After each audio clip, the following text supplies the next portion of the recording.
ശ്രീമതി വീണ S Nair, ഇതൊരു രാഷ്ട്രീയ സമരമാണ് എന്നുള്ള കാഴ്ചപ്പാട് എന്തായാലും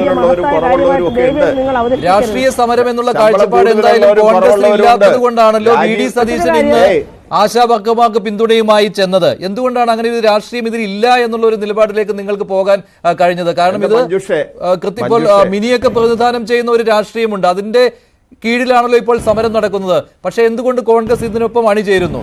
ശ്രീമതി വീണ. ഒരു കാര്യം മനുഷ്യന്റെ നിലനിൽപ്പിന്റെ എനിക്ക് പറയാമോ, ഒരു രാഷ്ട്രീയ പാർട്ടിയുടെ കീഴിലല്ല ഇത്. ശരി, രാഷ്ട്രീയ താല്പര്യമില്ല എന്നാണ് മിനി പറയുന്നത്. ശരി വീണ, ഈ സമരപന്തലിലേക്ക് നിങ്ങൾ ഈ സമരപന്തലിലേക്ക് നോക്കുക. ഇവിടെ എല്ലാ വിഭാഗം രാഷ്ട്രീയ വിശ്വാസമുള്ള ആളുകളുണ്ട്, വിശ്വാസമില്ലാത്ത ആളുകളുണ്ട്. പക്ഷെ ഇതൊരു പൊതുവിഷയം എന്നുള്ള നിലയിൽ ഇതിനകത്ത് ഡിമാൻഡ് മാത്രമാണ് പ്രധാനം. പൊതുവിഷയം തന്നെയാണ്, എല്ലാ ആശാവർക്കർമാരെയും ബാധിക്കുന്ന വിഷയം തന്നെയാണ്. ഒരു സംശയമില്ല, ആശാവർക്കർമാരെ കൂട്ടി നൽകിയേ പറ്റൂ. ശരി വീണ. മനുഷ്യന്റെ നിലനിൽപ്പിന്റെ പ്രശ്നത്തിനെ എങ്ങനെയാണ് രാഷ്ട്രീയമെന്ന് പറഞ്ഞ് ഡീൽ ചെയ്യാനായിട്ട് ഇടതുപക്ഷ സംഘടനകൾക്ക് സാധിക്കുന്നതെന്ന് ഞാൻ അതിശയത്തോടുകൂടി നോക്കുകയാണ്. കാരണം ഈ രാഷ്ട്രീയം എന്ന് പറയുന്നത് നമ്മുടെ ദൈനംദിന പ്രശ്നങ്ങളെയൊക്കെ പ്രതിനിധാനം ചെയ്യുന്ന അല്ലെങ്കിൽ പ്രതിപാദിക്കുന്ന വിഷയങ്ങൾ തന്നെയാണ്. ഇതെല്ലാം രാഷ്ട്രീയ പ്രശ്നങ്ങളാണ്, നിലനിൽപ്പിന്റെ പ്രശ്നങ്ങളാണ്, ജീവന്റെ പ്രശ്നമാണ്, ജീവിതത്തിന്റെ പ്രശ്നമാണ്. ഇവിടെ ഇതിനു മുമ്പ് നമ്മുടെ പ്രിയപ്പെട്ട മിനി ചേച്ചി സംസാരിച്ച സമയത്ത് അവർ പറഞ്ഞു ഇതൊരു നിലനിൽപ്പിന്റെ പ്രശ്നമാണ്. ഇവിടെ സൂചിപ്പിച്ചതുപോലെ ഇന്നത്തെ ദിവസം, നമ്മൾ ഇന്ന് ഇത് സംസാരിക്കുന്ന ദിവസം വളരെ സുപ്രധാനമായൊരു തീരുമാനം പുറത്തു വന്നൊരു ദിവസമാണ്. അതായത് PSC അംഗങ്ങളുടെ ശമ്പളം 2.7 ലക്ഷത്തിൽ നിന്നും 3.8 ലക്ഷത്തിലേക്ക് വർദ്ധിപ്പിച്ചു. ഏതാണ്ട് 1 ലക്ഷം രൂപയോളം വരുന്ന വർധനവാണ് അവരുടെ. കൃത്യമായി പറഞ്ഞാൽ PSC അംഗങ്ങളുടേത് 1,22,000 രൂപ. ടോട്ടൽ സാലറിയിൽ PSC അംഗങ്ങൾക്ക് ടോട്ടൽ സാലറിയിൽ ഒരു മാസത്തെ വ്യത്യാസം വരുന്നത് 1,22,000 രൂപയും PSC ചെയർമാന് 1,04,000 രൂപയുമാണ്. ഈ ഒരു വലിയ വർധനവാണ് ഇന്ന് എടുത്തിരിക്കുന്നത് സർക്കാർ.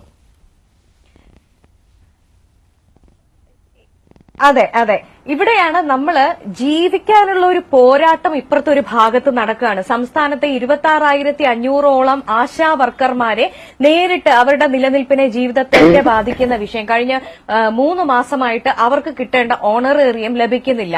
ഈ ഓണറേറിയം എന്ന് പറയുന്ന തുക എത്രയാണ്? 7,000 രൂപയാണ്. ഞാൻ വളരെ നിസ്സാരമായിട്ട് ഒരു വീട്ടമ്മ എന്നുള്ള ആംഗിളിൽ ഞാനൊന്ന് പറയട്ടെ.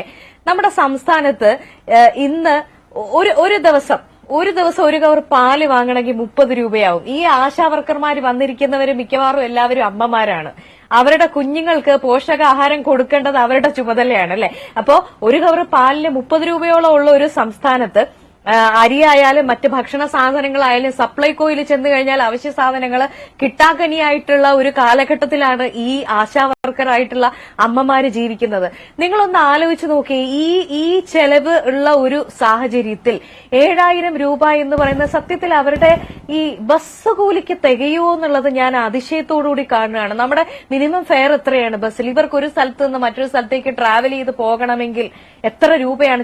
ഈ 7,000 രൂപ എന്ന് പറയുന്നത് ഒരു മിനിമം സബ്സിസ്റ്റൻസ് ഉറപ്പിക്കാൻ പോലും ഇല്ലാത്ത ഒരു ദുരവസ്ഥയിൽ ജോലി ചെയ്യുന്ന, അതൊന്ന് ആലോചിച്ചു. കഴിഞ്ഞ 10 ദിവസമായിട്ട് ഈ വേനൽ ചൂടിൽ, ഫെബ്രുവരിയിലെ ഈ വേനൽ ചൂടിൽ രാപ്പകൽ സമരവുമായിട്ട് സെക്രട്ടേറിയറ്റ് അവരുടെ ജീവിതം മുന്നോട്ട് തള്ളി നീക്കാനുള്ള സമരമാണ് ഇവർ നടത്തിക്കൊണ്ടിരിക്കുന്നത്. ആ സമരത്തെ നോക്കിയിട്ടാണ് നമ്മുടെ ആരോഗ്യമന്ത്രിയും ധനമന്ത്രി അടക്കമുള്ളവര് ഏറ്റവും അവരെ നോക്കി കൊഞ്ഞനം കുത്തുന്ന തരത്തിൽ വളരെ മോശപ്പെട്ട രീതിയിൽ ഇത് രാഷ്ട്രീയ പ്രേരിതമാണ്, ഇത് അനാവശ്യമാണ് എന്നൊക്കെ പറയുമ്പോൾ നിലനിൽപ്പിന് ഭക്ഷണം കഴിച്ച് മുന്നോട്ട് പോകാൻ അവർക്ക് അവകാശമില്ല എന്ന് പറയാതെ പറഞ്ഞു വെക്കുകയല്ലേ ഈ മന്ത്രിമാര് ചെയ്യുന്നത്. ഈ PSC മെമ്പർമാരുടെ ശമ്പളം വർദ്ധിപ്പിച്ച കാര്യം നമ്മൾ പറഞ്ഞല്ലോ.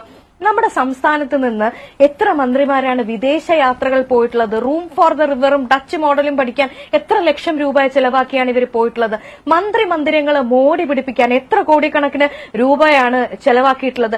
ടോപ്പ് ഒഫീഷ്യൽസിന്റെ യാത്രയുടെ ഭാഗമായിട്ട് യാത്രാബത്തയും യാത്രാപ്പടിയുടെ ഒക്കെ ചെലവ് എത്ര?